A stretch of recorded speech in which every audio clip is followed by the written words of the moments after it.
live coverage on Sports Weekend beginning at 1 p.m. Eastern Time. I'm Steve Armitage. Good night from Molson Hockey Night in Canada.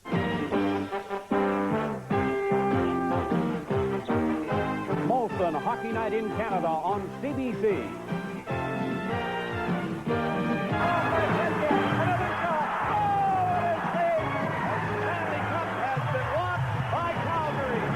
Today's game brought to you by Molson Export. There's nothing halfway about it. X says it all. And by Pepsi. Pepsi's got what it takes.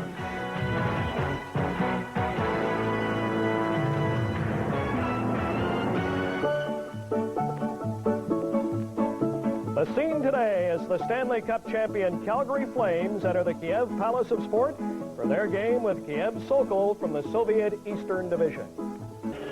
Brian, thank you very much. I can't wait to hear what Don Cherry has to say. I know this, Blues Army was never able to beat Red Army, so I have a hunch of what's in store. On behalf of all of us at Molson Hockey Night in Canada, on CBC in the Soviet Union, welcome to Kiev, the capital of the Ukraine, and Game 2 of the Calgary Flames tour of the Soviet Union against Sokol Kiev. This city of 2.6 million is behind only Leningrad and Moscow in terms of population, but in terms of tradition, it's number one. The city celebrated its 1500th anniversary earlier in the decade. Fortunately, hockey hasn't been here all that time, so they've yet to perfect it, but will provide the Flames with a good test this evening in the Soviet Union. For their comments, Don Whitman and Harry Neal. Thank you, Ron. Hi, everybody. Harry, the Calgary Flames attempting to even their preseason record at 2-2. In facing Sokol Kiev, we understand they're going up against one of the more physical teams in the Soviet League. Well, that'll be interesting because I thought the Kimmich team Thursday night was intimidated at the start by the size of the Flames. And so if they are an aggressive team, I think we'll see a better game. The Flames rarely lose two in a row, and they started this year the same way, losing the two in Czechoslovakia, but winning on Thursday night. And I'm looking forward to a better game. All these players watched the game on television, and this team lost to Kimmich by the identical 4-2 score. So I think we're in for a good game. Penalty killing was a key factor for the Flames in the opening game in the Soviet Union. Absolutely. It won the game for them. After Calgary got up 2-0 in the first period, they took 10 of the next 11 penalties. And so Joel Otto especially and his penalty-killing partners were very instrumental in the win here in the first game in the Soviet Union. The Flames are hoping they won't have to do that much work in a penalty-killing role in this game in Sokol Kiev. Now let's go back to Toronto and Brian Williams. All right, Don and Harry, we'll find out if the Calgary Flames have to do that in just a minute. It is game number 2 of the friendship series between the Calgary Flames, Stanley Cup champions, and the teams from the Soviet Union. Don Cherry is here in the studio. We'll hear from him in just a minute as this special Saturday edition of Molson Hockey Night in Canada on CBC will continue right after this.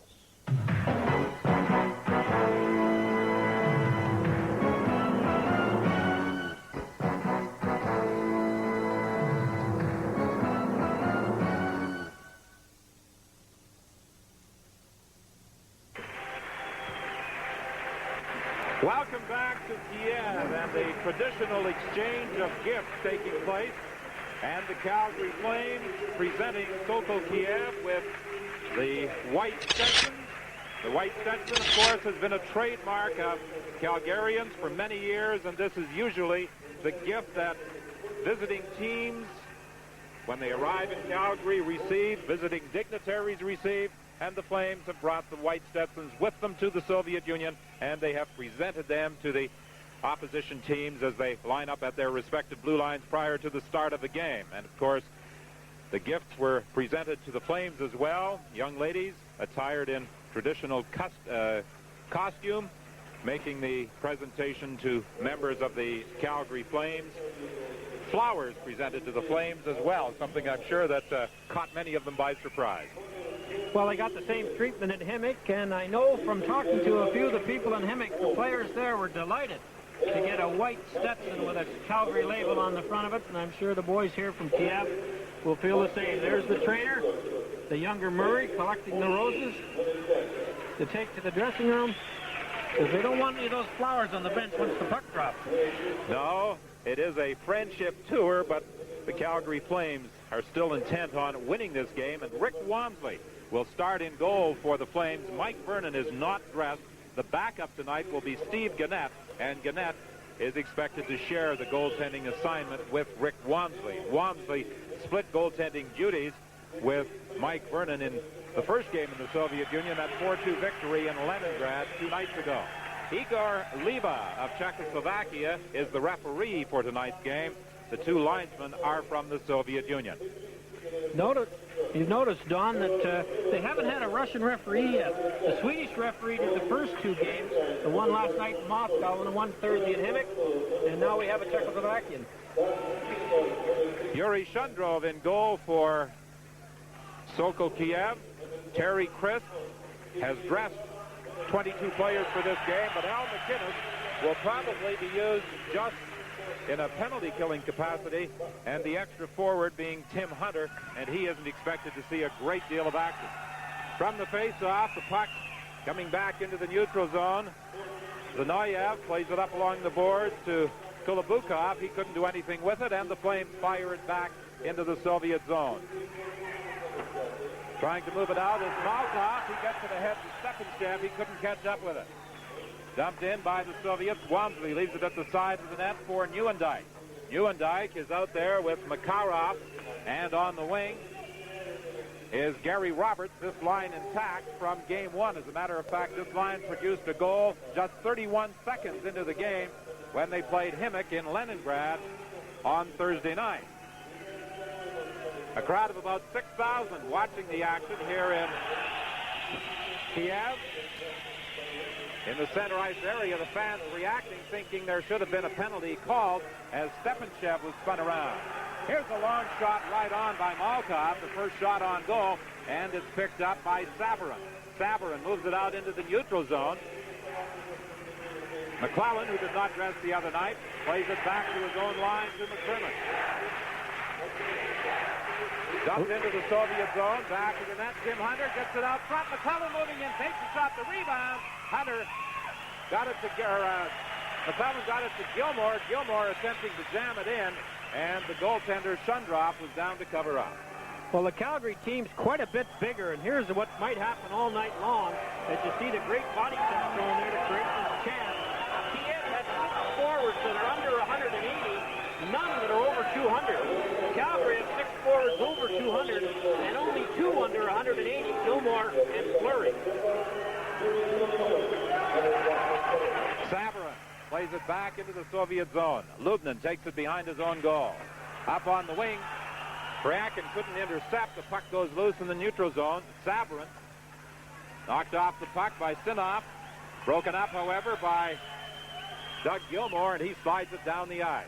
Lubnin being chased by Krovyakov. Krovyakov gets a tree, tried to hit Gilmore. It bounced away from him, and it comes loose in the neutral zone.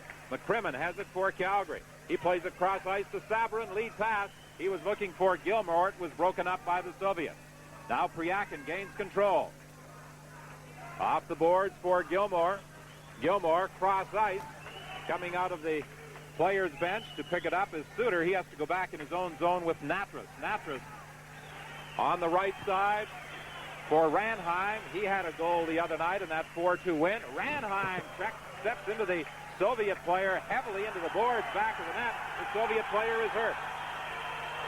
Drop pass for Kristich, and a good save by Walmsley as Kristich deflected it, and Walmsley came sliding across to make a fine save.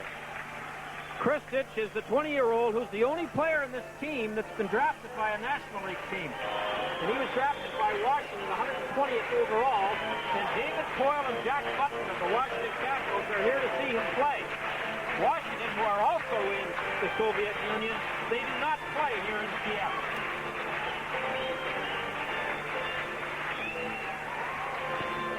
Paul Ranheim threw a big check down in the Soviet zone. The Soviet player went off to the bench holding his arm. Hrdina gets it loose, knocks it out into the neutral zone. Ranheim couldn't go anywhere with it. And a good body check there in the Soviet zone by Godynyuk. We suggested that this team might be more physical than Soviet teams we have seen so far, and that has been the case in the early going of this hockey game. There's an opportunity now for Yuldashev, a shot on the save by Rick Walmsley.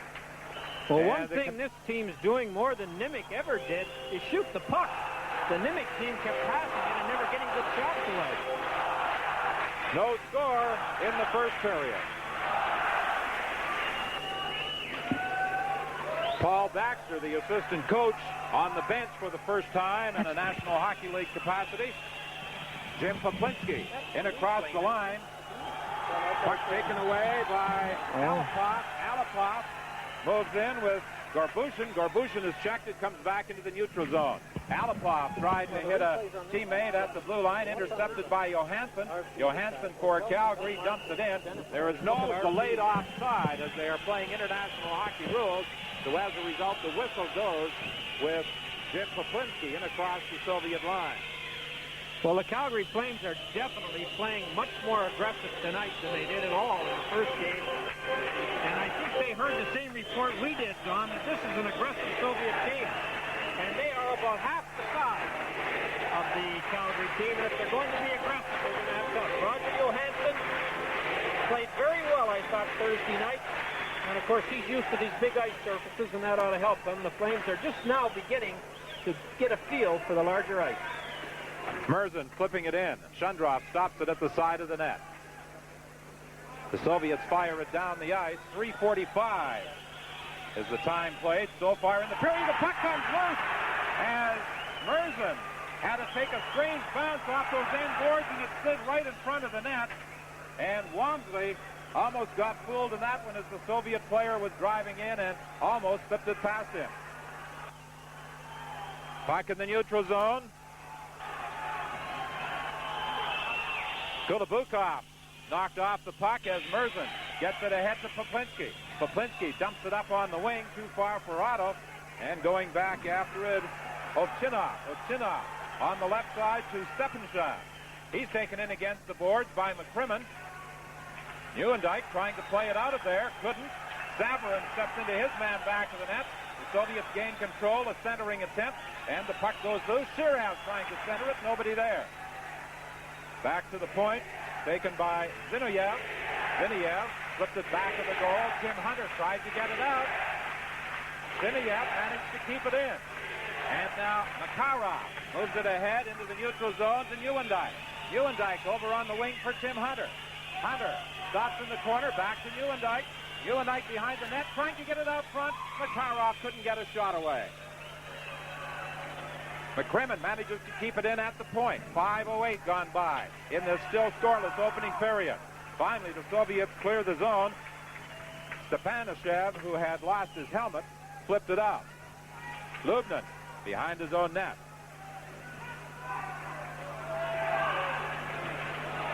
The Soviets ahead to Nayda. He shoots it in. McCrimmon is back for the Calgary Flames. McCrimmon looking on the right side for Makarov, intercepted by Lubnin. Ahead to Nayda, he shoots it in. Wamsley stops it there for Saverin. The Soviets intercept the puck in the Calgary zone. They gain control. Nayda tried to slide it into the slot to Sinkov, broken up by Calgary, and here goes Priakin in alone, he scores! Well, Priakin poured in off the right wing and took a nice pass from Joe Neuendijk and made no mistake. You watch the goaltender's going to open his leg, and that's where the Soviet shooter beats the Soviet goaltender between the legs. And one of the knocks on Priakin is the fact that he can't take advantage of good opportunities and put it in the net. Evidently he had 3 breakaways from Czechoslovakia and scored on none, but he made no mistake on that one. 1-0 Calgary, 5:59 the time of the goal, scoring for the Flames. Sergey Priakin.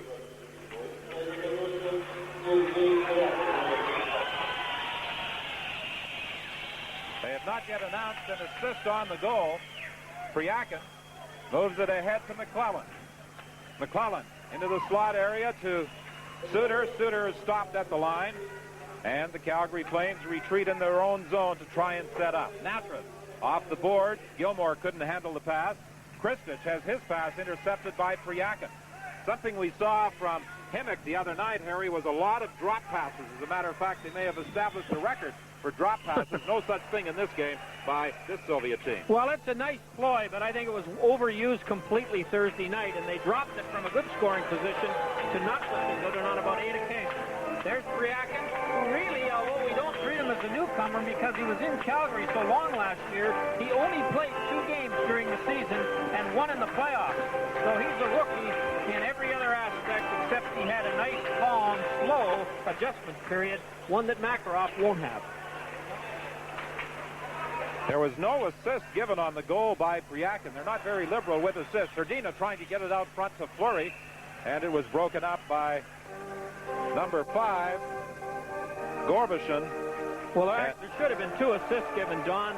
Nieuwendyk made the nice cross-ice pass and put Pryakin in, and the defenseman, I'm not sure who it was, got it up to Nieuwendyk. But you're right, the statistics we get on the Russian players reflect the fact that the official scorers do not like to give assists. And as a result, they get a lot more points if they're playing in North America in the assist column. Merzen goes cross ice to Johansson. Lead pass for Ranheim. He had a little difficulty controlling it. And now the Soviets gain control. Krovyakov fires it in. Going back after it is Merzen. Merzen duffing it up on the wing for Hrdina. Hrdina ahead to Fleury. Fleury lost control of it. Quick shot there by Sinkov. And Wansley makes the save. Now Ziron Fleury looking on the left side for Ranheim. The pass doesn't get through, and Hrdina has to go back into his own zone. 7:20 is the time gone by in the opening period. It's 1-0. The Calgary Flames leading on the goal by Pryakin. Merzen in across the line. He's dumped by Gorbushin. And the fans here in the Kiev Sports Palace enjoyed that one. The fans like good checking anywhere, and I don't think we should be surprised when they see one of the Kiev players knock one of these big Calgary players down, that they get excited about it. Puck deflected down into the Calgary zone. Wansley is out of the net to play it to the corner for Savarin. He had a little difficulty handling it, and Malkov tried to center it. Now it's flipped up along the dasher. They attempt to center it again, and it's knocked down the ice and back into the Soviet zone. 8:09 is the time gone by in the first period. 1-0. The Calgary Flames leading Sokol Kiev. The second of 4 games the Flames will play in the Soviet Union. They won their first by a score of 4-2. Malkov trying to center it. He's being harassed by Savarin. The puck comes loose. Stepanischev gets it back to the line. Takes a weak shot. It bounces to the corner. Stepanischev again.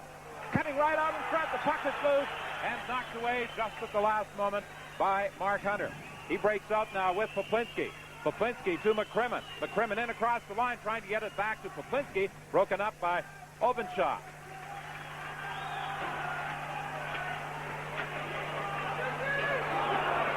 In the corner, Ovchinnikov taken in against the boards by Joe Nieuwendyk. The puck goes loose. Botvinko attempted to move it back to the point, but it came out across the line, and the Soviets have to go back into their own zone. Nayda plays it up along the boards.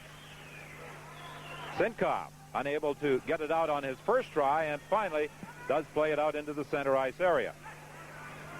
Makarov lead pass over to Nieuwendyk now, going in, saved by Shundrov.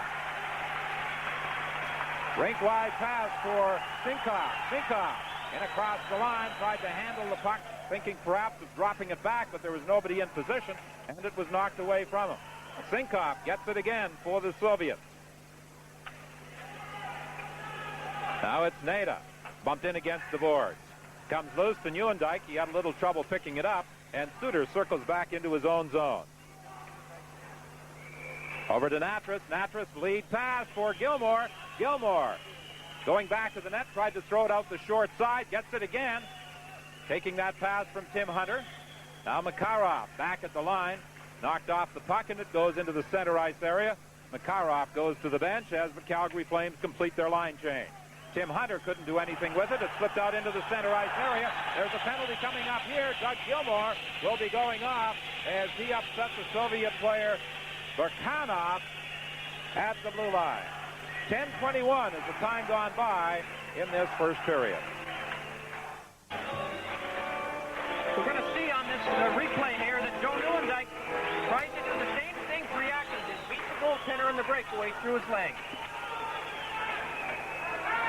Dumped down the ice by the Flames. They did an exceptional job of killing off penalties in game one, which they won by that score of 4-2. They led 3-0 against Simic in the first period. Burkanov goes back to the net, and as he touches it, it's whistled down, and the puck is brought back into the neutral zone for the face-off. Well, if you watch the game Thursday and thought the crowd was very quiet compared to this one, you're right. Don't forget, this is the home team here in Kiev, and in Leningrad Thursday, Himik is really a Moscow team. Johansson, cross ice to Murzin. He hammers it off the boards down into the Soviet zone.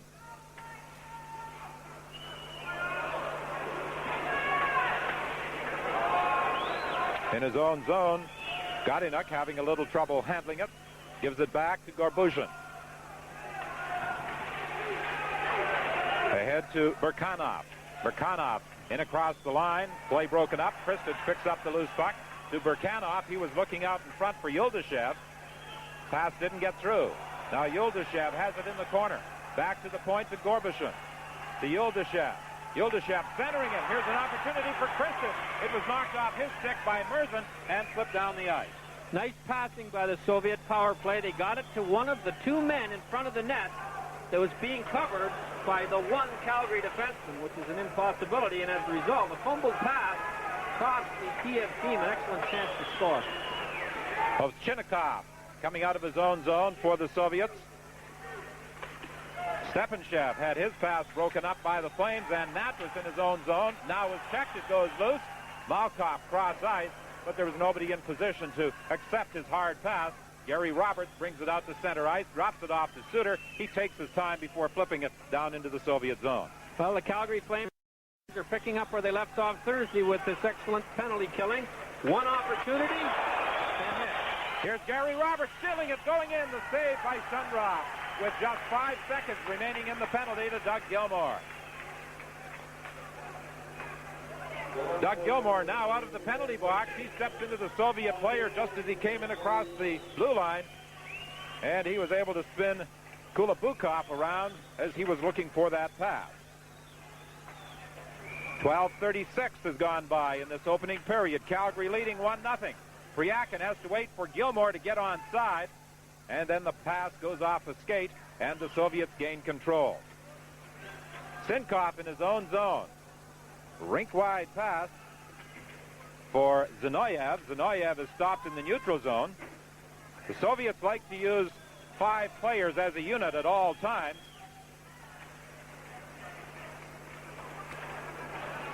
And they very rarely change, although on their power play unit they did make one change back on the blue line. Sinkov fakes the shot. Tried to go around McCrimmon. It was knocked away from him. Loose puck at the side of the net. Again, there have been some strange bounces off those end boards. Here's the shot. Right on by Nayda, and the save by Rick Wamsley. Well, Wamsley had the angle cut. He didn't know where the puck went after it hit him. But Nayda nearly scored. Through this first period has been unbeatable, and he's had to make about 4 big stops. From the face-off, the puck slides back into the Sokol Kiev zone. Played out, picked up there by Johansson. Johansson having trouble, was knocked off the puck by the Soviet player Bitnikov. Sinkov centering it, nobody in position, and Joel Otto gains control. Dumping it out into the center ice area, picked up by Johansson, drop pass to Hunter, shot, that goes wide. Botvinko out of his own zone, rink wide, nobody there. On the open wing, it's picked up by Johansson. He gives it to Murzin, who takes it behind his own goal. Murzin up to the line, stop there. Puck goes loose. There's an opportunity for Alipov, and he fires it. It's deflected off a stick and over the glass, out of play. 14:22 is the time gone by in the first period. Darren Fleury, who has not seen much action tonight, is one of the 2 Calgary forwards that are under 108. He may even be under 170. Despite the fact that he is the youngest player in the lineup of the Flames, he has had a great deal of success. He's been on a Turner Cup winning team in the International Hockey League with Salt Lake, a World Championship junior team, and of course last year a Stanley Cup championship team. Well, that's a nice streak to have going for a young Western Canadian boy. He's a delightful guy to talk to. He always seems to be in a good mood, but I don't think he's quite so delightful to play against. There's a large contingent of Calgary fans here, and they are trying to out-cheer, although they're outnumbered, this Kiev crowd. Loose puck in that Calgary zone. Alipov trying to get it free, does manage to get a shot away. Gorbushin is taken in against the boards by Tim Hunter. Now Alipov is checked by Natras. They battle for the puck in the corner. Gorbushin manages to get it loose to Shiryaev. He's knocked down, and Gary Suter comes up with it for Calgary. He moves it ahead to Natras. Rink-wide pass to Hunter. Hunter is out there with Ranheim and Fleury. Ranheim tried to get it loose, looking for Fleury cutting in on the left side, unsuccessfully. Long shot, blocked before it gets to the net. Centering attempt by Yuldashev, and it's gloved and held by Rick Wansley. Well, this Sokol Kiev team was created in 1963. They've played 5 games already this season. They're 1-3-2. One of their losses is 4-2 to Hemingway. And they finished 5th last year in the league. Here's probably their best player, Valery Shiryaev. 12 goals, 9 assists as a defenseman. Finished 3rd in the Soviet League, and it will play for the USSR national team this year, and that's the first for any player from Kiev. Fired wide, Gary Roberts deflects it off the boards. Makarov picked up the pass, but it was a 2-line offside call. Makarov, who gave us a taste of what he can do early in the game in Leningrad, and we haven't seen that yet, although he made that nice pass on the breakaway. He's wearing number 42 this year for the Flames. As you know, all through his great career here in the Soviet Union, he wore 24. But that's Jim Kuklinski's number. So being the innovative guy that he is off the ice as well as on, he just turned it around, and 42 will be a number I think we'll remember in the National Hockey League this winter. Neuendijk in his own zone, back to McCrimmon. He flips it down the ice. Shiryaev back there for the Soviets. Long lead pass now to Kristich. Kristich at the line. The play whistled down, an offside call against the Soviets. Well, in the first 8 minutes, Terry Crisp team showed us all kinds of good biceps by their forwards. And the pace slowed up a little bit. One of the reasons is, I think, is that the Russian forward, Soviet forward here from the Kiev team, I think found out quickly that life's tough in the offensive zone. And the Soviet defensemen found the forechecking physical forwards for Calgary a little uncomfortable too. Stepanischev going for the net. Savarin got back to knock it away from him. Played up along the boards for McCrimmon. Kulabukhov tied him up. It goes loose in the neutral zone. Neuendijk unsuccessful in attempting to steal it, and it's flipped over the glass and out of play. We've played 16-12 of this opening period, and the Flames are leading 1-0 on a goal by Priakin. Face-off in the center ice area. Johansson has it for Calgary. A crowd of about 6,000 watching this game. Considerably smaller than the crowd in Leningrad, although that facility in Leningrad can accommodate up to 25,000 with about 15,000 for a hockey game. Racing back after it is Merzen as he touches it, an icing call against Sokol Kiev. And Harry, the crowd is also much smaller than what we saw earlier today in the stadium adjacent to the hockey rink. About 70,000 were there for a peaceful demonstration in support of perestroika. What they're looking for in the Soviet Union, in this part of the Soviet Union, at least in Kiev, is for control of their own economy, and they want to speak their own language. And you're talking about the Ukrainians, who make up about half the population of this part of the Soviet Union. And they were a lively crowd, dampened a little, I thought, John, by some severe downpours. Yes, they said that reduced the size of the crowd, but still about 70,000 were out. Puck picked up by Zinov'ev now, coming out for Sokol Kiev. Zinov'ev having trouble with Johansson. Tried to get it back to the point. It bounces by Lubnin. It's loose in the neutral zone, and Krovyakov picks it up for Calgary.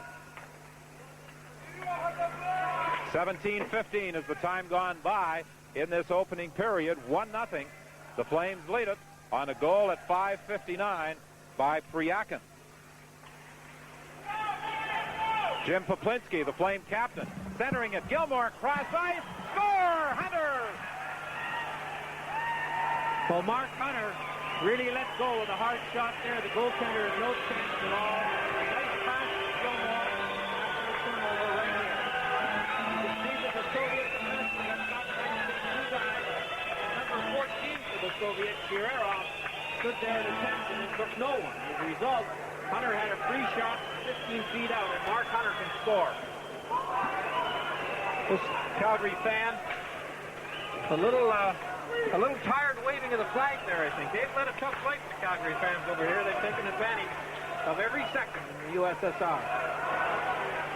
Loose puck in the Soviet zone. Gorbushin picks it up in the corner. Now it'll be interesting to see what assists they award on that play. Normally, both Poplinski and Gilmour would draw an assist on the score by Mark Hunter. On the first goal, they gave Nieuwendyk an assist and not the defenseman that made the pass, sprung them out of their own zone. 1 minute and 57 seconds remaining in this opening period. Mark Hunter making it 2-0 for Calgary. And Mark was very disappointed in the way he played in Game 1. He only got one shift in the first period, and the penalties really fouled up the line rotations. And Hunter's like about a half a dozen other forwards on this Calgary team. If they don't get warm and stay warm by getting a regular shift, their effectiveness is reduced dramatically. Good move by Hunter to avoid a check to Joel Otto. Otto trying to get it back to Hunter. It's deflected to the corner. Hunter tried to drop it back to the point. Oletsky was there to intercept, but the Flames get it back. Natras getting set, lets the shot go. Through traffic, deflected wide. Suter with a shot right on. Shundrov has to make the save. Two big shots from the point by Natras and Suter. Suter's right on, and a screen Shundrov was forced to make the save. He's the oldest player on the Soviet team. He is 33 years of age, and he has been, according to reports we have received, one of the better goaltenders in the Soviet League. Well, he had a 2.85 goals against average last year in 41 games, and for a fifth-place team, that's a very decent average. We're into the final minute of the period. Calgary leading by a score of 2-0. Shiryaev is back for the Soviets, being watched by Calgary's number 14, Theron Fleury. Now here's an opportunity, a breakaway, just goes off the end of the stick as it's whistled down on an offside call. Well, the most dangerous play that the Calgary Flames have to look for is that long pass. Remember Thursday night after the first period in Leningrad, Nimick capitalized on 3 or 4 of them, and the Calgary goalies really had to play well. We watched the game last night from Moscow, where Washington beat the Moscow Spartak team 8-7 in overtime, and the Washington goalies had to stop about 5 guys that got in alone on that long pass up the middle, which is a trademark of Soviet hockey. Duck Wiggenheiser was the overtime hero in that victory last night by the Washington Capitals. 38 seconds remaining in this opening period. 2-0, the Calgary Flames in front on goals by Sergey Krovyakov and Mark Hunter. Poplinski and Gilmour have been awarded assists on the goal by Hunter, and so they should. That scorer must be listening to you, Don, down there, giving a second assist on 1 goal. He could lose his job here in the Ukraine. It doesn't happen very often in international hockey where there is more than 1 assist on any goal. Makarov couldn't control it. It bounces off the skates of Nieuwendyk. Soviets try and get it out. They hit the referee Lipa. The puck stays in the zone. Nieuwendyk with a shot. Saved by Shundrov. Gary Roberts right in front of the goal, looking for that loose puck. The Soviets having some problems getting it out of their own zone in the dying seconds of this opening period. What a hit by Nieuwendyk as he stepped into Kristich just as the buzzer sounds.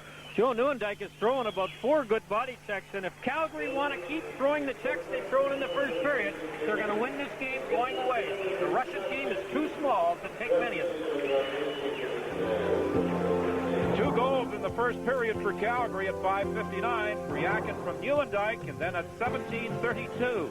Mark Hunter from Gilmore and Poplinski, and at the end of the first period in Kiev, it's the Calgary Flames 2, Sokol Kiev, no score.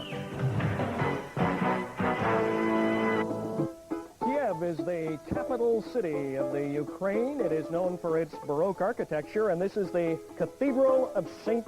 Sophia.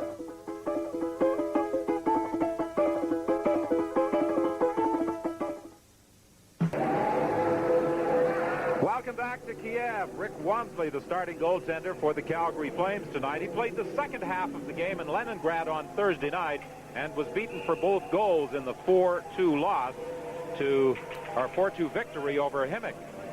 He made a couple of very good saves early in the first period of this game, Harry. Yes, he did. And although he didn't play a lot for Calgary in their drive for the Stanley Cup, you ask Mike Vernon how it feels to know you have a guy behind him, not only with the ability of Rick Wamsley, but with the character of Wamsley. I had the pleasure of playing in his golf tournament in Port Dover this summer, where he raised $26,000 for the Port Dover Arena Fund. He's a fine guy who goes back to his hometown and helps contribute to some of the people that need some funds by organizing the golf tournament.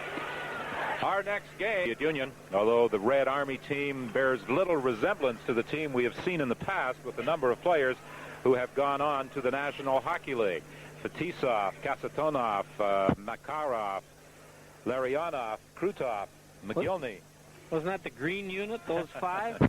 It won't be quite as strong a colored green, and they'll miss those fellows, obviously, as they're all going to be pretty effective players in the National Hockey League after great careers in the Soviet Union. Lead pass for Gary Roberts, just a little too far for him. Shundrov is forced to play it. In against the boards, the Soviets get it loose. Play just underway in the second period with Calgary leading by a score of 2-0. Stepanischev bodied along the board, centered it, broken up by Johansson. He poked it ahead to Nieuwendyk. Nieuwendyk is racing after it against Zinov'ev. Zinov'ev, as Nieuwendyk loses his stick, gets the puck loose on the right side to Stepanischev. Stepanischev unable to go around Murzin. Still has the puck in the corner, still controlling for the Soviets. Tried to center it. It's broken up by Johansson. He flips it down the ice. Roberts was going in after it, but Shundrov, the goaltender, stopped it and left it there for Ovchinnikov. Malkov now in across the line for Ovchinnikov. Ovchinnikov went in too deep, couldn't get a shot away, and Brad McCrimmon took him out of the play. Johansson plays it up along the boards for McClellan. Rink-wide pass. Ranheim was offside, or Priakin was offside on the play as McClellan brought the puck in across the line. Now, this is something that I don't think I can ever recall seeing, a goaltender who plays with no tape on his stick. And the good little goalie here for the Kiev team has none on it at all. At least he has none on the blade.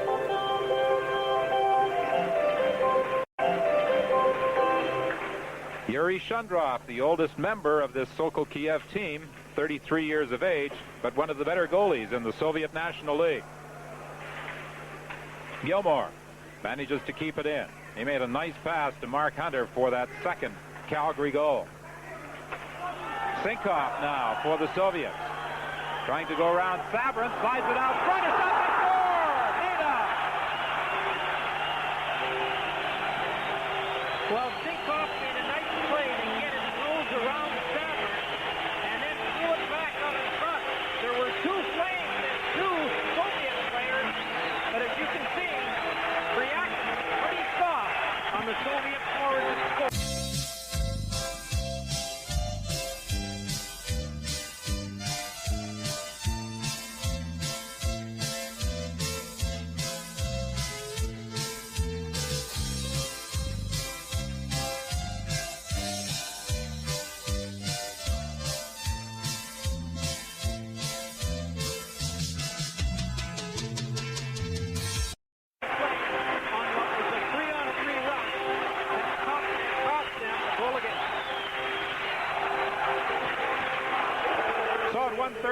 of the second period. The Soviets are on the board.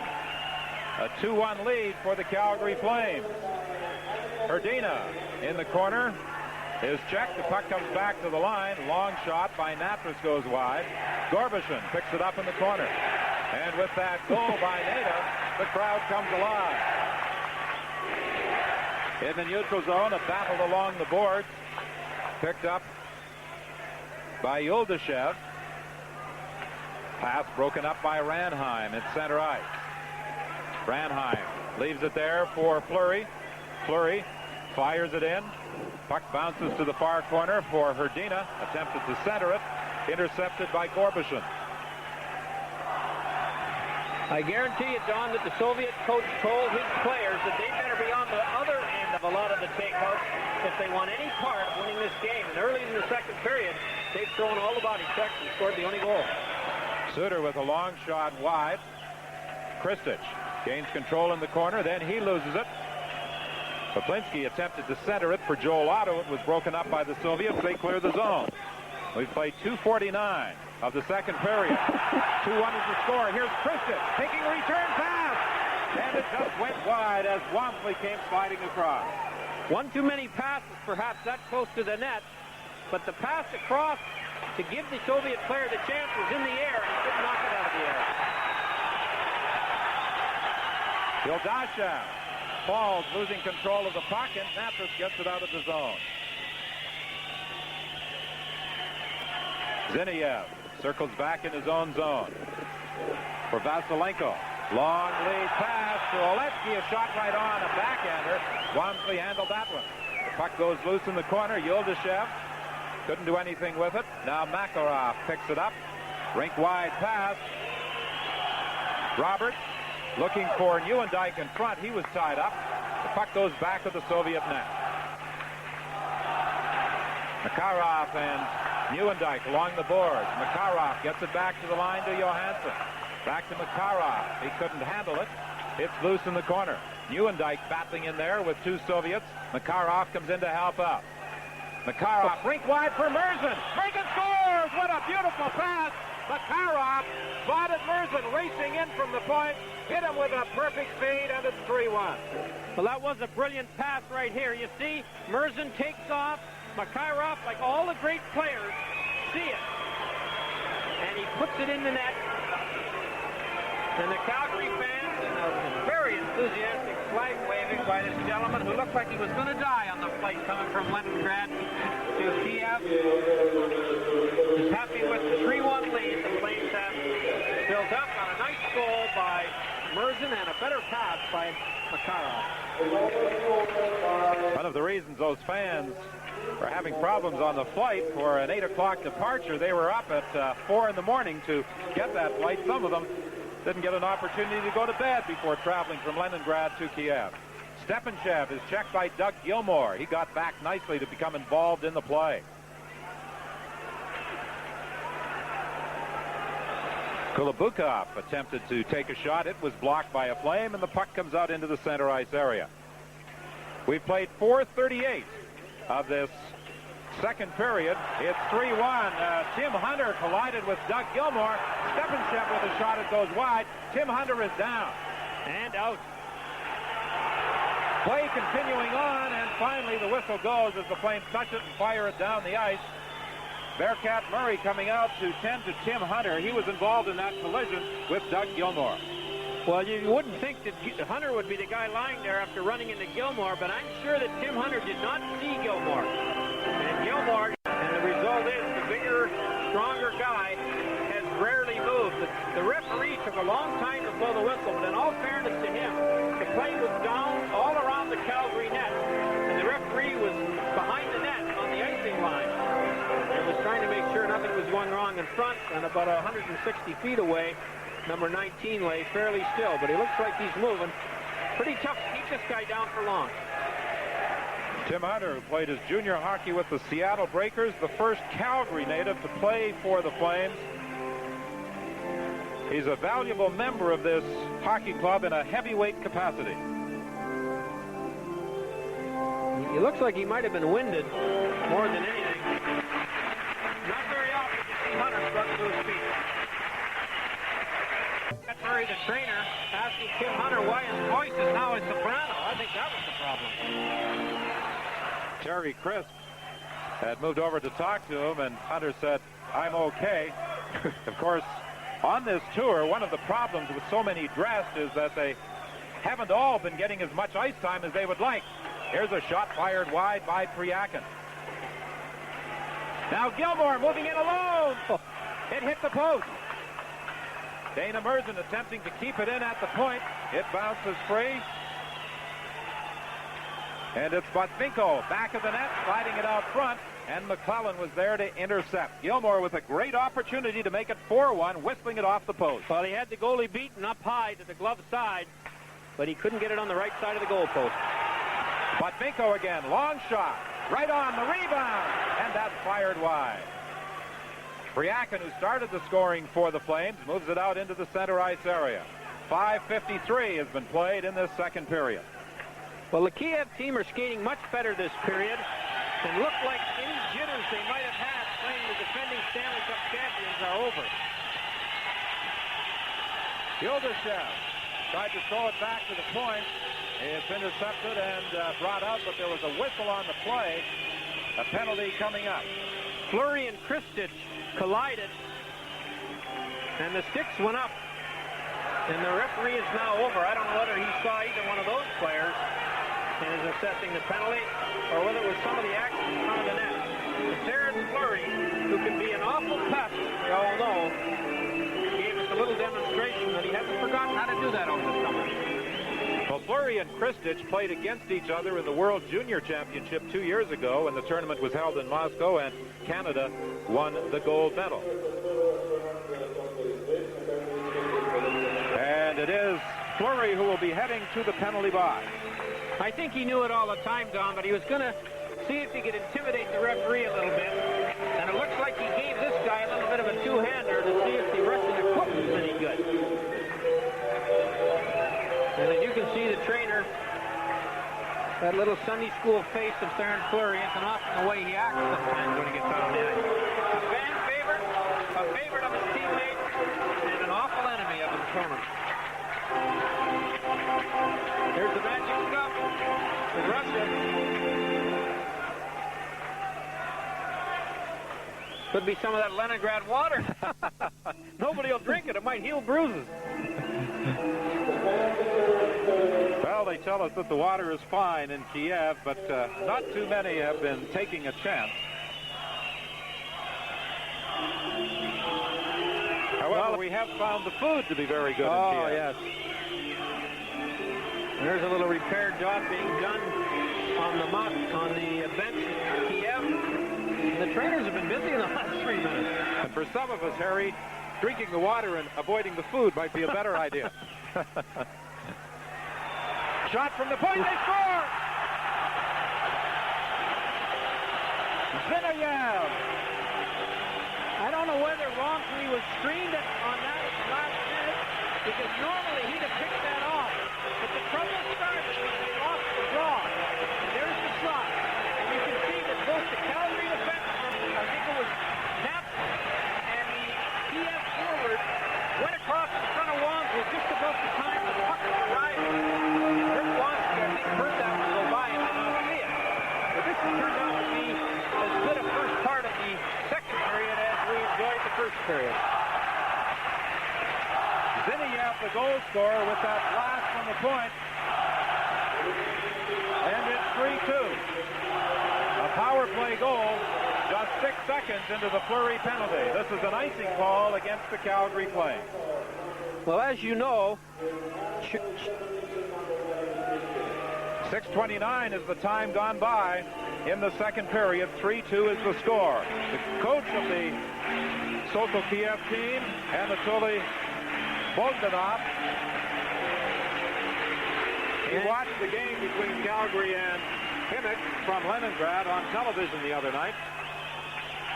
He thought that maybe he would travel to Leningrad to do some scouting firsthand. What did he tell us, Don? He said Himik lost 4-2. We lost 4-2 to Himik. Should be a good game out for Calgary. And it is. Shiryaev loses control of it. They battled for it along the boards, and the Soviet defenseman comes up with it. Attempting a rink-wide pass that was deflected over the glass and out of play by McCrimmon. 6:59 has gone by in the second period. 3-2, the Calgary Flames lead Sokol Kiev. 7:01, the time elapsed now in this second period. A strange bounce that almost fooled Shundrov. In goal for Sokol Kiev. Gary Suter back at his own line, gives it cross ice to Nayda. He returns it to Suter. Suter has difficulty picking it up. To Ranheim, he bangs it down the ice, and this will be another icing call against the Calgary Flames. Well, the goaltender there was very fortunate that he was hit by that bouncing puck. You know, the players complained that the ice was a little rough here, and the puck on that bounce shoot-in took a weird hop and nearly caught his veteran goalie by surprise. Back to the line, Ovchinnikov lets the shot go up high. Zinov'ev comes in deep, tried to center it, goes off the side of the net. Suter battling along the boards with Ovchinnikov, and the play is whistled down, and there's going to be a penalty here. Penalty call, this time against Fleury. Well, Fleury knew he had this penalty. He was well over to the penalty box before the referee got there to report it. And the last time he sat there, he got nervous because the Kiev team scored. And the one thing that you can't give the Russians and get away with it forever, although Calgary did on Thursday night against Hemi, is keep giving them that extra man on the ice. They pass their puck very well, and you're asking for trouble taking needless penalties. Calgary played a good, tough first 10 minutes of the first period that didn't run into a penalty. Since then, they started a little monkey business and it's starting to cost. Sokol Kiev scored just 6 seconds into the last Fleury penalty. Puck fired down the ice by the Flames.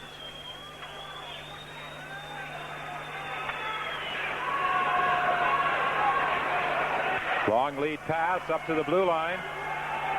Sinkov stopped by Merzin. Unable to get it out, however. Lubnin keeps it in. Lubnin to Sinkov. Back to Lubnin at the point. Nayda. Back to the line. Lubnin. Shiryaev. The shot deflected into the corner by Wamsley. Shiryaev unable to handle it at the point. It slides down the ice. And Shundrov out of his net to play it around to the other side to Lubnin. 3-2. The Flames lead. 1:08. The time still left in the penalty to Fleury. Into the slot. Gorbushin has his shot blocked, and it's flipped down the ice by Gary Roberts. Well, that was a nice passing play, and the Soviet player was able to one-time the puck while he was on the move. And Sapper made the save, but it might have caused a little trouble for Wamsley. Roberts takes it back into his own zone to kill off some time, giving it to McCrimmon. He flips it ahead into the center ice area, and Joe Nieuwendyk comes up with it. Nieuwendyk to Roberts. Roberts checked there by Stepanischev, and back comes Malkov. Malkov takes the drop pass into the slot area to Yuldashev. It bounces away from him, and Gary Roberts fires it down the ice with 24 seconds left in the penalty. Well, Kiev's had two good chances. One stopped by Wamsley and one by Sagan, the defenseman. Stepanischev plays it around the boards. Ovchinnikov to Malkov. Back to Ovchinnikov. Over to the other side. It bounces away from Zinov'ev. And it's picked up by McCrimmon and played around the boards as Fleury comes out of the penalty box. And Fleury runs into Ovchinnikov as he comes out of the box. Dumped in by McCrimmon. Fleury after. There's a shot from a bad angle, and that was up high on the shoulder of Shundrov. Fleury gambled a little bit that he might be able to put one over this little goalie's shoulder, or hurt him if he didn't. Those shots from bad angles, the goaltender has a tough time getting out of the way or ducking it. 10-10 is the time gone by in the second. Your Toyota dealer's been sharpening up the deals on a few of the 89s. Okay, pencil, to work. But that pencil was just bent on giving a sharp deal on every 89 in stock. Whoa, stop! Not normal, Carson, please! Enough! I'll fix it this time, right for head! The sharpest deals on every new 89, but not much time.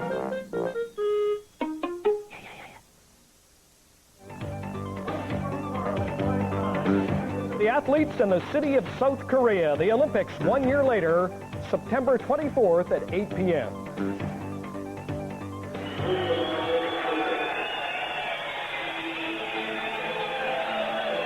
McClellan and Ovchinnikov get penalties, and in international play, the teams will not play full strength. They'll each play a man short, which is, of course, not the National League rule. There are some National League players who would like to see the NHL go back to this particular rule. Well, you remember that Edmonton just destroyed teams when they got in this situation with Gretzky, Messier, Coffey, and Anderson. And that's called by many coaches in the league the Edmonton rule. Gilmore attempting to break in. He was tied up by the defenseman Godynyuk, and then Godynyuk takes him in heavily against the end board after the whistle had gone. A fair time after the whistle is gone. And we're seeing a little bit of the aggressiveness that you talked about before the game, but I think he's going to get a penalty for this. The whistle is gone. The goalie has grabbed it. But the Kiev defenseman, Godynyuk, wouldn't stop, and he threw Gilmore into the glass. For that, he's going to get a penalty. And this is exactly why the rule was changed in the National League. This penalty will put the Kiev team 2 men down. And 4 against 3 is a much more dangerous situation. 3 is a much more dangerous situation than 5 against 4. And that's what it would be if we were in the National League. And this fellow here, number 3, Godynyuk, gets a penalty, and his team will be 2 men short. Al McInnes makes his first appearance, I think, of the game, and he'll wind up with that howitzer from the blue line. He already got one on the Soviet part of this tour Thursday night. McInnes unable to keep it in back at the point. He is the 7th defenseman dressed for this game. As Coach Terry Crisp told us prior to the start of the game, he said he was only going to use him on power play situations so that his other defensemen could get more of an opportunity to play. Fleury in control, 4 skaters against 3. McInnes lets it go wide. Fleury the rebound. The goaltender's down. He scores on the second opportunity. He picked it up off the end board, tried to slide it by him, got it back again, and put it into an open net. Well, that's what happens. There were 3 Flames in front of the net, and only 2 Russian defensemen, and Fleury, the extra guy, got the puck and bounced it into the goal. And that penalty was a costly one to the Kiev team, who have been making a bit of a comeback. And Fleury, who always plays better when he gets himself involved, proved it again by scoring the goal that gives his team a 2-goal lead. Al McInnes draws an assist on the goal by Fleury. The goal comes at 11:01 of the second period, restoring the Flames 2-goal advantage. Rink-wide pass for Merzen. Dumped into the corner. A goaltending change with Samoylov now in goal for the Soviets. He makes his first save off Joe Nieuwendyk. Makarov takes the drop pass from Johansson. Tried to get it to Nieuwendyk back of the net. It bounced away from him. 4 skaters against 4. Still 31 seconds remaining in that double minor.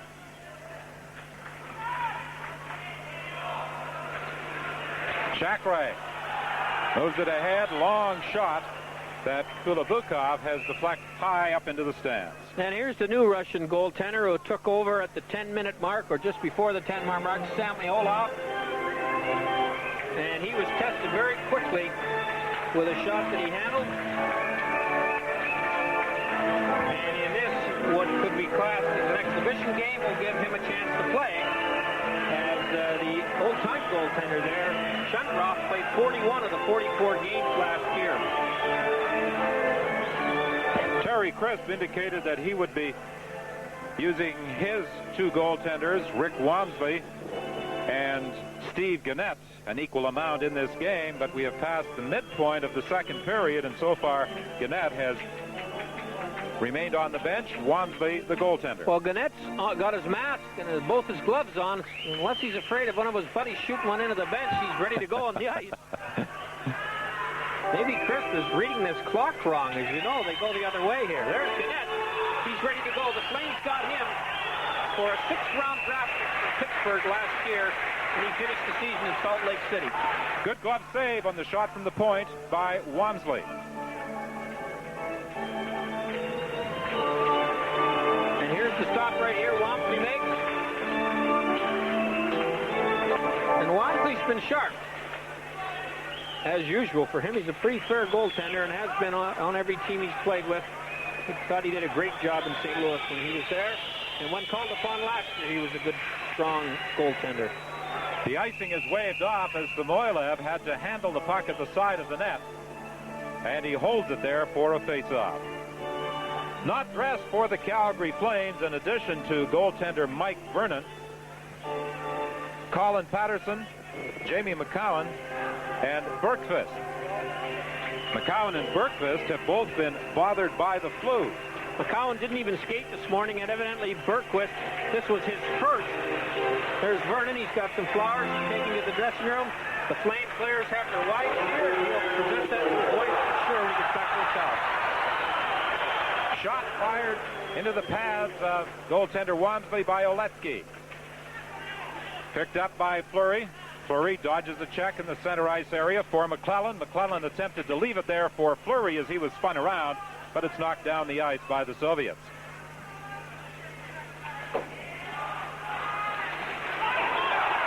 Ovchinnikov to Botvinko, and Botvinko tried to put a move on Wamsley, and Wamsley came across the goal crease with him. A great poke check to stop a real good chance on a good pass to put the Kiev player in the clear. That long pass up the middle.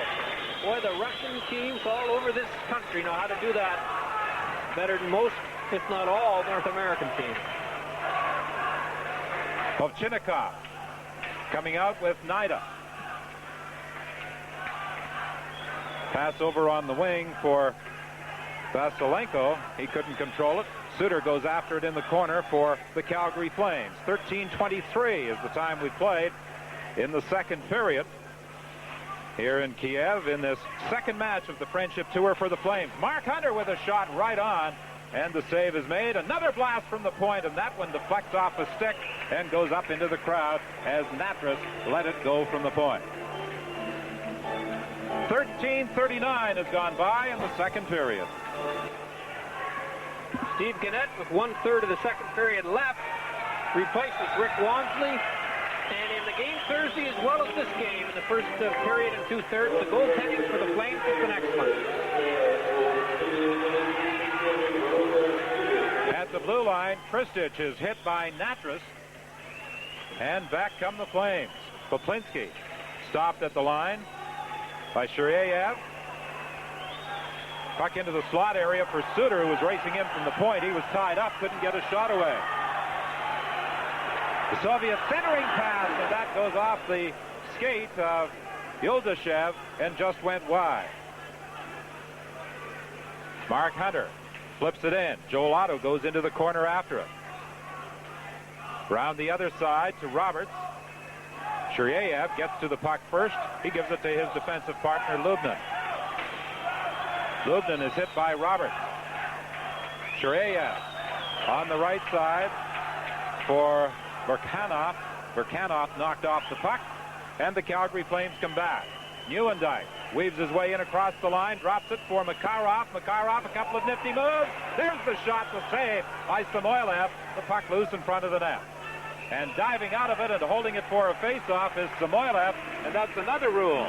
unique to international hockey that we don't see in the National League, as Paul Baxter, the assistant coach, looks on from the bench. Baxter behind the bench tonight along with Terry Chris. Tom Watt is observing the game from upstairs. And of course, Paul Baxter has taken Doug Reisberg's spot as one of the 2 assistant coaches. Paul did a great job for 2 years in Salt Lake City and has earned a promotion to the National League. And boy, he's a keen, enthusiastic young coach who really thinks that he's found a niche in his post-playing career. He was a nasty guy as a player, I'll tell you that. But he has a great deal of respect from all the players for his coaching capabilities. There's Jamie McCown and Mike Vernon watching the game from behind the Kiev net, leaning on some of the nets they use in practice. Vernon is really enjoying this game, he told me. Stepanischev circling in his own zone. As the Kiev players are coming onto the ice tonight to start the game, I was standing with Mike Vernon, and they were all calling him Mishkin. They think that Vernon, a short guy with blonde hair, reminds them of Mishkin, a good dressing goalie, and Mike Vernon got a real kick out of that. Penalty coming up.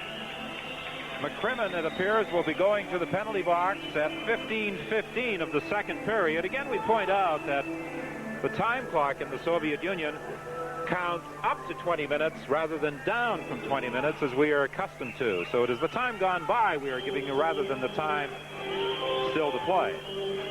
Well, that's a double penalty, so the teams will again be shorthanded a man apiece. And now it's critical to try and avoid taking a penalty because you'll put your team down too. And that has already cost the Kiev team a goal.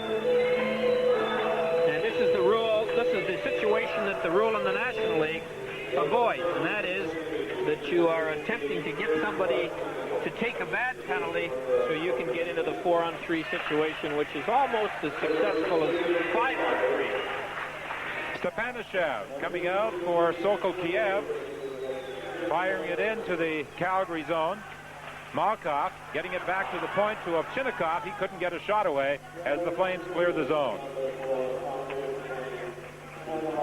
Kulabukhov and McCrimmon in the penalty box.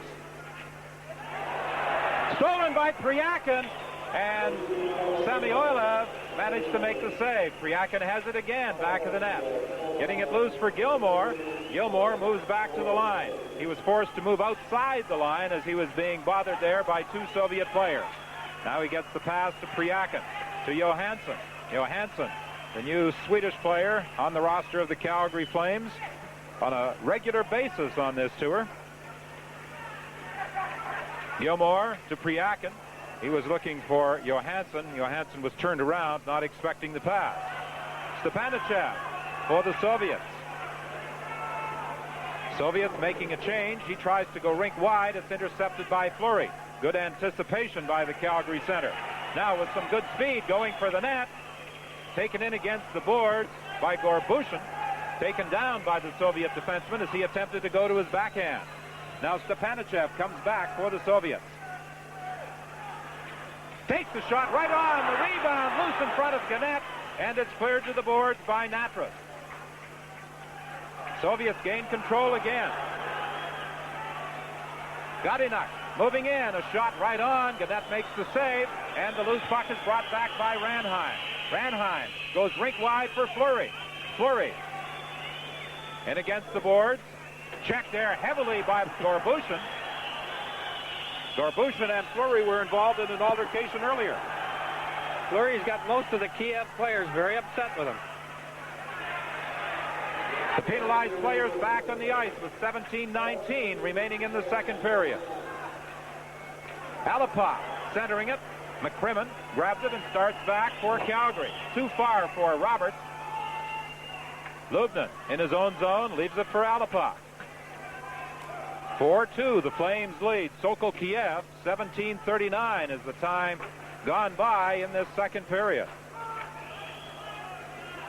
From Kiev, Calgary will travel to Moscow tomorrow for games against the Soviet Wings and Red Army, and that will wind up their tour. They will fly home on Friday of next week.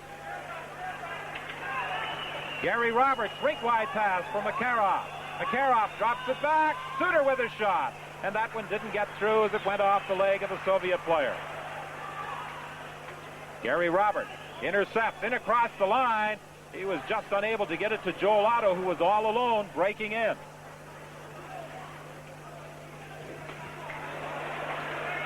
Calgary, for the most part, each period played 3 lines more than 4, unless there are some penalties to disrupt the rotation, and that at least gives the players 1 period of a lot of action rather than a period where they might only get on 2 or 3 times. I think it's a good idea to try it that way, because one of the objectives of this tour is for Calgary to get in game shape to play the season, not just to win these games.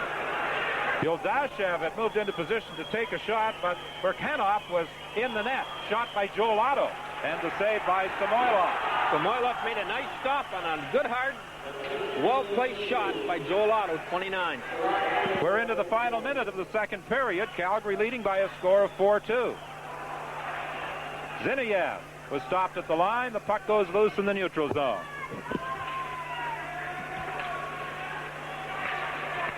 Now it's Nayda dodging a check. In across the line, lets the shot go. Pass saved by Steve Gannett. Rick Wamsley started the game. Gannett came in with almost 14 minutes gone in this period. Shot off the post by Nayda. Gannett was looking behind him, but it went off the post and came out the other side. Boy, that was a major league wrist shot that had Gannett beaten. Kryakin having problems, unable to get out. Play broken up by Brad McCrimmon with 2 Soviet players in tight on goaltender Gannett. Just 3 seconds left in the period, and that will end the second period. 4-2 is the score. The Calgary Flames leading Sokol Kiev here in Kiev. Full studios in Calgary, and each team scored a pair of goals in the second period. Steve Gannett in goal for the Calgary Flames. He took over just before the 14-minute mark of the period from starter Rick Wamsley. Wamsley surrendered both goals to Sokol Kiev. Steve Gannett acquired on the 9th of January in trade by the Calgary Flames. Mike Vernon, who started the game against Himik in Leningrad on Thursday night, is not dressed for this game tonight.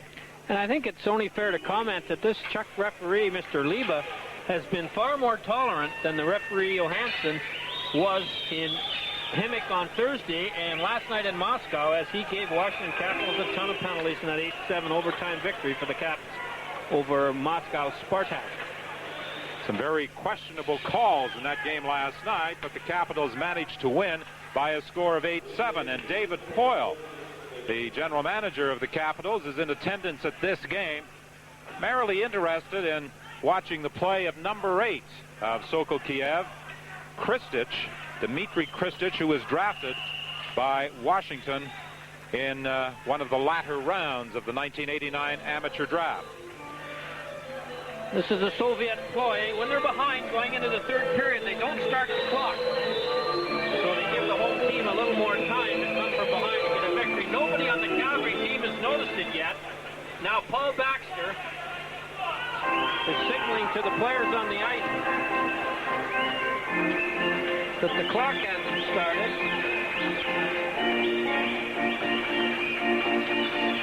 And I think they're using the other clock, Don, the one on the other side of the end of the rink. The Russians are tricky fellows, and sometimes they pull the hidden clock trick on you. Well, there's no clock over center ice, as we are accustomed to. The clock is on a scoreboard at the end of the rink. Sinkov with a blast high up off the glass. Nayda in the corner attempting to center it. Knocked down by Merzen. Comes to the line, kept in by the Soviets. Nayda with another shot. That goes wide. Sinkov from a bad angle took a shot. Off a skate. The puck bouncing around in the Calgary zone. Neuendijk bumps with the Soviet player Nayda, but the play is whistled down as the puck was hit with a high stick. Well, I think you'll agree with me, Whit, that this is a beautiful city, Kiev. There's the clock trying to catch up to the game. It will. The Dnieper River winds through a hilly countryside with cathedrals and statues. Only 90 miles from here, the city of Chernobyl, where they had the terrible nuclear accident. It alarmed me a little in my tourist guide as we flew in from Leningrad, where it said short visits to the Kiev-Chernobyl area are not hazardous to your health. And I really got upset when I saw that Debbie Boone's hit song, You Light Up My Life, is banned here in Kiev. Face off in the Soviet zone, brought out by Kristich. Over on the right side to Yaldyshev. Yaldyshev back to Kristich, and the play was broken up neatly by Doug Gilmour, who did a good job of dropping back into his own zone. Calgary on Thursday night, after they got a lead of 4-1, sat back and really did a pretty good job of protecting it, killing off penalties. I wonder if they'll try and come at this game and get the fifth goal, which would probably end Kiev's chances of winning. Burkanov leaves it there for Kristich. He's taken in heavily against the boards by Gilmour. The two of them continue bumping, and the puck goes loose to Brad McCrimmon. 4-2, the Calgary Flames lead. That is the score they won by on Thursday night in Leningrad when they defeated Himik. Himik was the #2 team in the Soviet Union last year. Gilmour drops it off for McClellan. McClellan with a shot that Samoylov is forced to stop. Gilmour gets it again to the point to Natras. Natras lets it go through traffic, and a loose puck that Samoylov managed to get a glove on with McClellan standing right on top of him. 2:18 is the time gone by in the second period. 4-2, Calgary leads. This young goalie, Vitaly Samoylov, has really been quite sharp in here since coming in halfway through the second period and replacing the KG vet with Shundrov. The Flames attempted to get it back to the point, but the puck slid between Suter and Natras, and now they have to regroup in their own zone. Fleury gains control, flips it down into Soviet territory. Ovchinnikov lays it up along the boards for Oletsky. Vasilenkov is decked by Natras as Tim Hunter comes back to Calgary. For Suter. Suter weaves his way in across the line, but Hunter was ahead of the play offside. Well, it's nice to see Gary Suter back in action if you're a Calgary fan. Boy, he had a lot of tough luck with the injuries. I think it might take him a little longer to get in the groove this year than it would have had he played into late May like most of his teammates did. But he was well on the way to challenging Al McInnes for the scoring lead among defensemen, and I'm sure would have got a number of votes for the Norris Trophy had he been able to finish the year in one piece. Talking about Al McInnes, he is dressed tonight, but he is dressed as the 7th defenseman, and this was the plan of Coach Terry Crisp, to use McInnes only on the power play. So McInnes has had just one shift so far in the game, and that only lasted about 30 seconds. Ranheim is spun around as the puck is fired out of the zone. Now picked up by Malkov. Malkov over to Kulabukhov in front, and Stepanischev was tied up. Shiryaev centering it, and Kulabukhov deflected it into the pads of goaltender Steve Gannett. Well, you know, the hockey experts here in Kiev say they have a very young team, a lot of young players on this team, and to finish 5th last year and be a team that their coach thinks can finish higher than that this year maybe is something that the fans here in Kiev can look forward to, especially with Red Army retreating as a power. And the clock has caught up to the game, and Kiev is trying to catch up to the Flames. 3:22 gone by as Mark Hunter comes in across the line. High shot, a good wrist shot that went over top of the Soviet net. Mark Hunter scored the second goal of this hockey game for Calgary as they enjoyed a 2-0 first period lead. In the game against Himik, Calgary got off to a very quick start, scoring just 31 seconds into the game, the goal by Gary Roberts, and they led 3-0 at the end of the first period. Godynyuk in his own zone, playing it around the boards, and it slides down the ice and back into Calgary territory. Murzin gains control of the puck, then loses it. Gorbushin moving in, just slid it wide.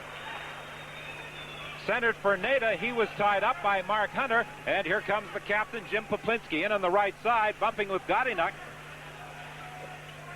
This Soviet team likes to play a physical game, but they are giving away a weight advantage almost for every man of about 15 to 20 pounds. Unless you run at Gilmour or Fleury, you're in trouble if you play for Kiev as far as the physical disadvantage is concerned.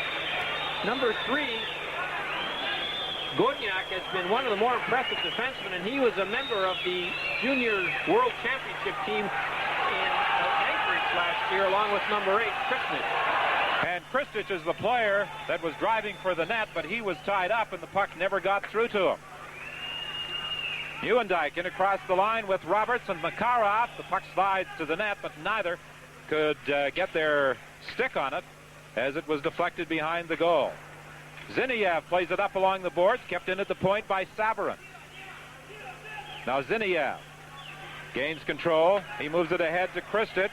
On the left side to Bogdanov. Drop pass for Kristich, and Kristich had difficulty controlling it as he tried to go around the veteran defenseman Brad McCrimmon. McCrimmon is bumped in against the boards by Yuldashev. Finally, the puck is poked loose, and Gary Roberts is there to gather it up for the Calgary Flames. I think David Poyle is going to like the looks of this Kristich. He's only 20 years old, and he's made some nice moves tonight. Kristich was a member of the Soviet team in the 1987 World Championships in Moscow, and he was part of the team that won the gold medal last year in Anchorage, Alaska. Gilmore pries it loose off the boards for Priakin. Priakin is checked by Kristich. The puck goes loose. McClellan has it. McClellan to Gilmore. Gilmore threw it out the short side. There was nobody in position, and the Soviets start back. Burkanov with a long shot that is steered to the corner by Gannett. Gary Suter up along the boards. Gilmore deflects it to the neutral zone. We played 6:17 of the third period. It's 4-2 Calgary. And the next goal is a critical one. If Kiev can get it, it's going to be a great finish to a pretty good hockey game. If the Flames get it, the mountain may be a little too high for Kiev to climb. 6:27 is gone by in the third. A good crowd of about 6,000 taking in the action in Kiev. The ticket price, 6 rubles. Ticket prices normally for hockey games are 1 ruble. Well, I don't know whether they're getting 6 times as much for their ruble tonight, but they are seeing a good effort by the home team, and they are playing the Stanley Cup champions, the Calgary Flames. They don't have to do that very often this season in this rink. Shiryaev being pestered by Tim Hunter. Obviously, he's all right after that second period collision with Doug Gilmore. Stolen by Johansson to Hunter. He lets the shot go off the stick of Lubnin. Played around in the boards, kept in by Johansson. A long shot, knocked down in front by Lubnin, and he clears the zone as it slides back into Calgary territory. This will produce an icing call against Sokol Kiev. Well, you know, in 1943, the population of Kiev was 180,000. Today, it's over 2.6 million, the third largest city in the USSR. In 1943, it ended the German occupation, and 800 of the 1,160 businesses were out of it. 42% of the living space was destroyed. 940 government or public buildings were in rubble, and 80% of the citizens were homeless. So these people, the older people of Kiev, have fought back from a terrible situation, and we noticed a lot of the old-timers on the streets wearing their war medal on their regular suits, and I'm sure they're very proud of their efforts at a very difficult time for this young Ukrainian city. Samoylov with a fine stop off Roger Johansson. And one of the things that we have noticed in Kiev is the beautiful wide tree-lined streets as they have rebuilt the city. And this young goaltender who took over, he's the backup goalie, but he's going to push the old man for a job the way he's looking. Shundrov is 33 and played 41 of the 44 games, and this young guy looks like he's going to get a chance to play if this is the way he can play every night. Stepanischev trying to beat Murzin to the puck. He manages to get it out front, and a good sliding save by Roger Johansson as that puck was centered by the Soviets, but they couldn't get a shot away as a result of that fine play by the Swedish import. Quite an international lineup on this roster of the Calgary Flames. 3 Americans, 2 Soviets, 2 Swedes, and a Czechoslovakian player complementing the Canadians on the team. Malkov to Stepanischev, in front to Gorbushin, and the save is made by Gannett. For a moment he wasn't sure where that puck was, but he managed to cover up. So the score holds at 4-2 at 7:49 of the third. You're looking at Coach Bogdanov of the Kiev team. You see he's got a stopwatch in his hands. He times the shift.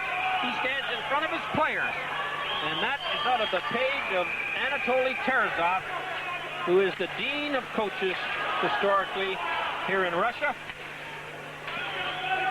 Well, his theory was that he wanted to look his players in the eye when he was talking to them.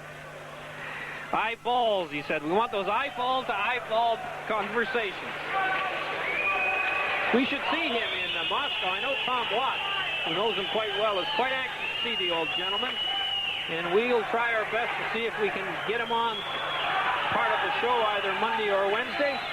And he was really the guy that brought the Soviets into world-class competition. Ken Saverin behind his own goal, flipping it up on the boards.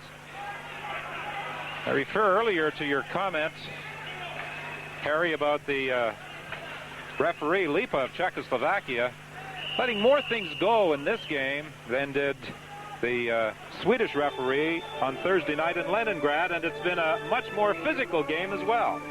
Well, here's another look at a couple of the Flames that aren't dressed. There's McCowan, and behind him, Blomqvist. And this is his first day out of bed. Boy, he was really felled by the flu. Both these players are expected to practice tomorrow and may get into this little tour on Monday in Moscow. I'm sure McCowan will. I'm not too sure whether Blomqvist will, and he'll probably play Wednesday if he doesn't play Monday. It's a tough place to be sick, I think, Don. Race for that puck. Gannett way out of the goal to play it up on the boards. And the Calgary Flames get it out of the zone. Makarov looking for Nieuwendyk, who was in full flight coming through that neutral zone, and he couldn't quite handle the pass. Makarov again for Nieuwendyk. He has Roberts with him. Roberts in across the line, dropping it off to Natras. A long shot deflects off a stick and up into the crowd. And Makarov made another one of those little plays that very few players can make.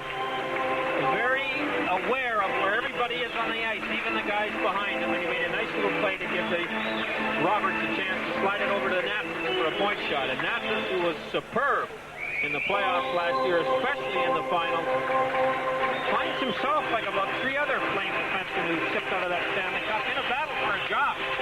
They have 8, 9 defensemen, and they're all probably capable of playing in the league. Godynyuk off the boards for Alipov. He couldn't control it. Natras knocked off the puck. Alipov has it. Alipov takes the shot right on. Gannett makes the save. Steve Gannett in goal for the Flames, replacing Rick Wansley near the 14-minute mark of the second period. Since taking over, he has been unbeatable. Gorbushin back in his own zone. He brings it out for the Soviets to Alipov on the left side. Long slap shot, pad saved by Gannett. Johansson plays it around the boards, and it comes out into the neutral zone. Godynyuk, as the result of a collision with Joe Nieuwendyk, lost his helmet. Makarov slides it into the slot. Gilmore couldn't pick it up. Boy, if I was an NHL scout, I'd be looking strongly at that Godynyuk as a draft. He's been superb tonight, and he's a tough cookie. Makarov moving into the slot, check. Stepanischev moving in. His shot goes off Murzin into the corner. Coming back to help out is Doug Gilmore. He got it loose, but not out. Ovchinnikov tried to move in, lost it to McClellan. Plays it ahead to Priakin. Priakin tried to go cross ice to Gilmore. A weak pass that didn't get through. Ovchinnikov up on the wing to Kulabukhov, cutting for the net. Saved by Steve Gannett as he stood his ground. Gannett, in the brief time we have seen him in this game, has been impressive. Very, and he looks very poised, not nervous at all. And he hasn't played on this tour in Czechoslovakia or in Russia, so it's been a while since he's had game conditions, but he's looking and sharp, playing well. Zinov'ev, who has scored one of the 2 Soviet goals, plays it back in his own zone to Ovchinnikov, knocked off the puck by Fleury. Back to the point to Saverin.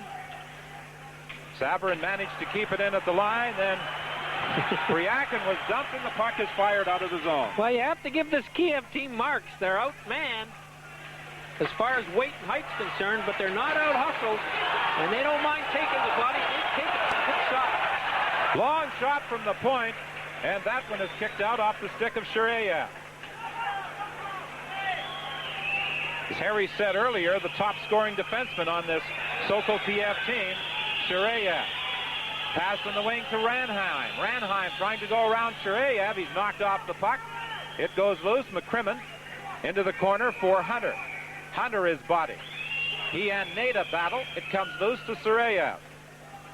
Although the Kiev team does not play in the Russia North American tour in December and January. I'm quite sure we might see some team pick him up.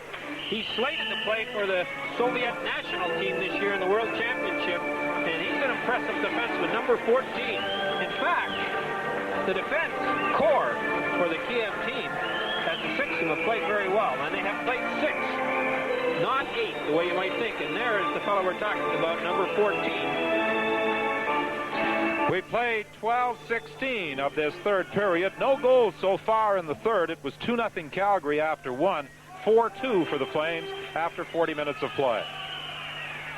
Shot from the faceoff by Poplinski is steered to the corner. Joel Otto is battling for it there. He tried to get it back to the line.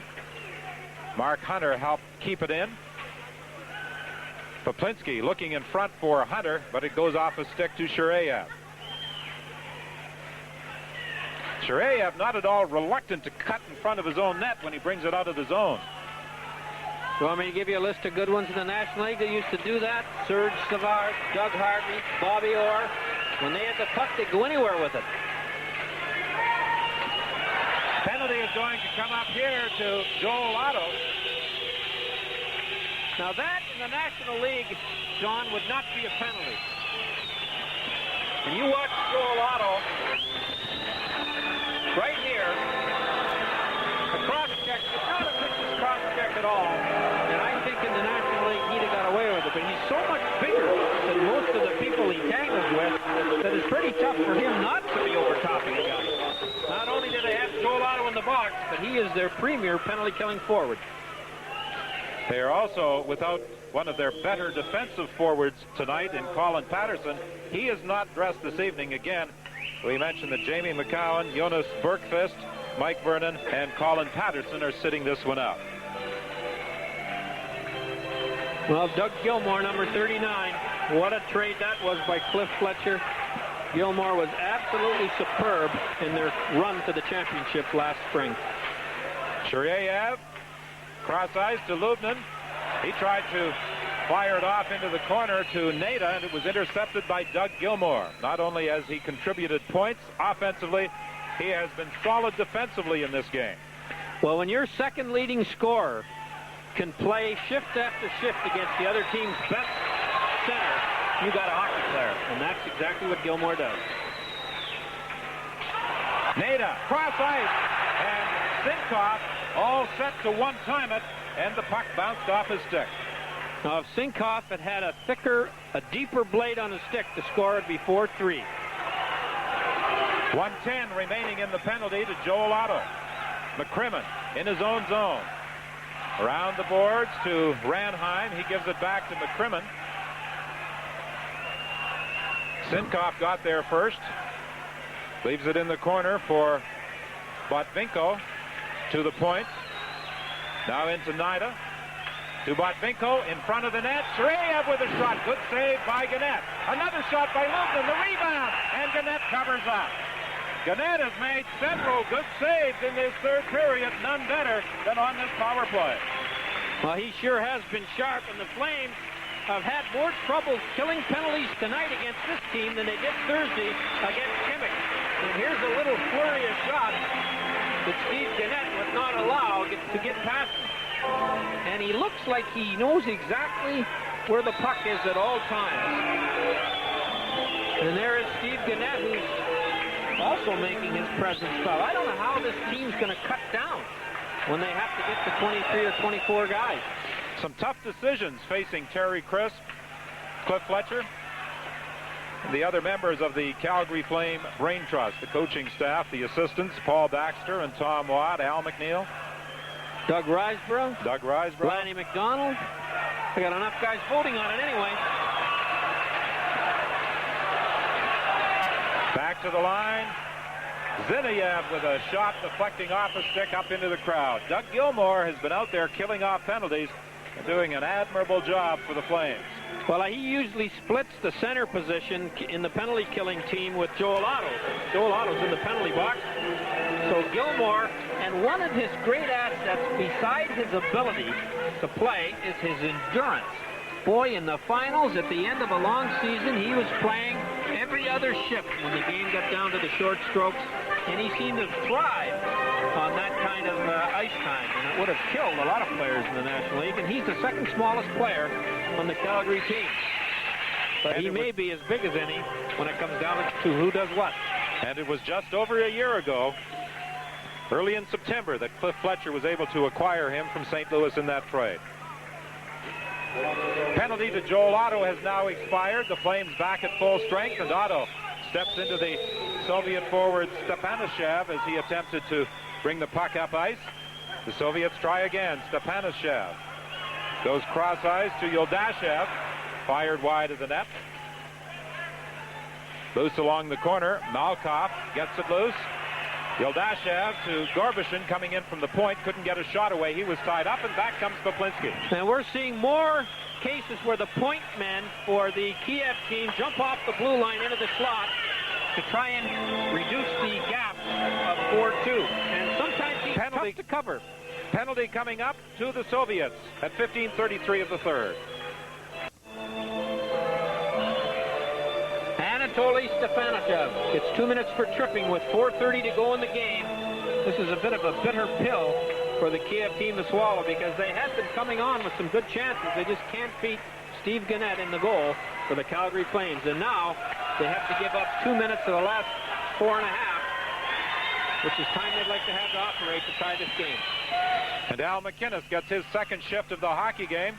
His legs must be on upside down. He's sat there longer than we have, John, and he has to go out there and play. At the point, Theron Fleury manages to keep it in. He's out there on the blue line with Al McInnes, Makarov, Neuendijk, and Ranheim, the forwards for Calgary on this power play.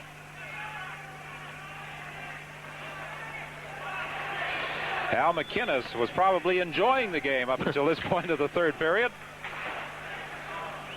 Well, they want him out there for that home run shot he's got. And I'm sure the Kiev players, especially the goaltender, haven't seen many that can shoot like he can, if any. McInnes drives it in.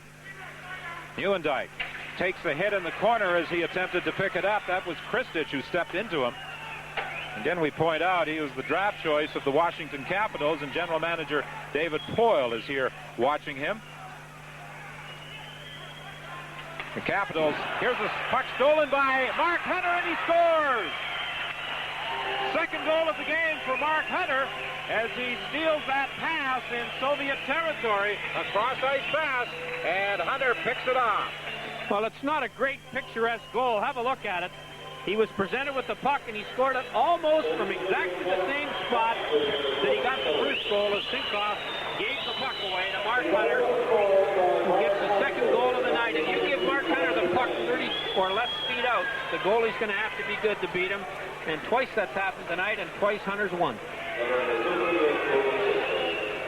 There'll be no assists on that baby, Don, no matter whether this game's in Iceland, Canada, or Kiev. The unassisted goal by Hunter at 16:50, his second of the game, makes it 5-2. The Calgary Flames leading Sokol Kiev. A power play goal, the second power play goal of the night for the Flames. Fleury got the other. Merzen back in his own zone. 2 minutes and 50 seconds remaining in the game. Lead pass too far for Priakin. Godynyuk flipped it up along the boards. Johansson keeps it in. Godynyuk will try and get it out again.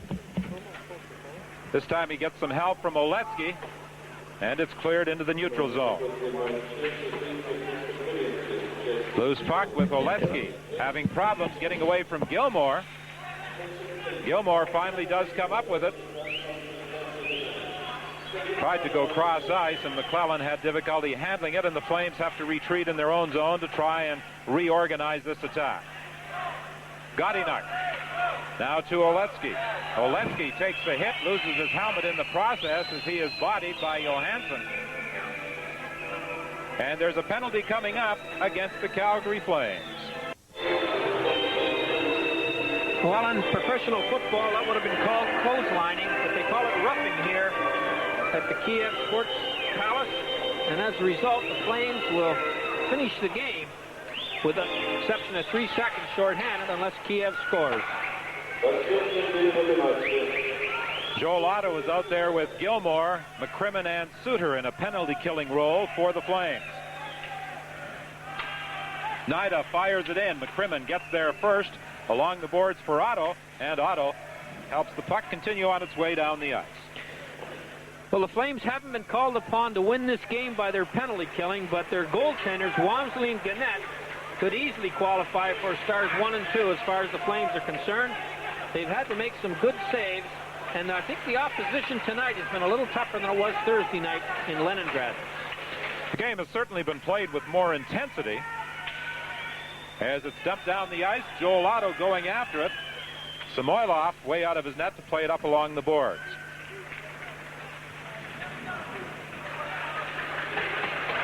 The Flames with no obvious flaws. One of the reasons they were successful in their drive to a Stanley Cup. Good penalty killing, a fine power play, excellent goaltending. They can use the body effectively.